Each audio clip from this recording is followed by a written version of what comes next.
ఆ కొండ చుట్టూ తిరుగుతూ ఉంటారు. అప్పుడే రమణ మహర్షి తన గోచీకున్న కొంత గుడ్డను చింపి శిష్యుని పట్టుకోమనిస్తాడు. అలా ఎందుకు ఇచ్చాడా అని శిష్యునికి అర్థం కాదు. అలా కొంత దూరం వెళ్ళాక ఒక రాయి వచ్చి రమణ మహర్షి వేలికైతే దెబ్బ తగులుతుంది. అక్కడ నుండి రక్తం కారడంతో ఆ చింపిన గుడ్డను తీసుకొని ఆ వేలికి కట్టడం జరుగుతుంది. అప్పుడే శిష్యుడికి ఒక డౌట్ వస్తుంది. ఇదంతా ముందే జరుగుతుందని తెలిసే ఆ గుడ్డను చింపి నాకు ఇవ్వడం జరిగింది కదా, ఆ రాయి ఉన్న చోట నుండి కాకుండా పక్క నుండి వెళ్ళొచ్చు కదా అని అడుగుతాడు.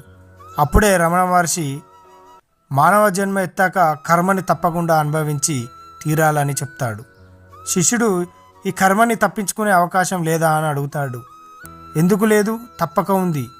దానికి ఒకటే మార్గం, భగవత్ నామస్మరణ చేయడం వల్ల కర్మని పూర్తిగానైతే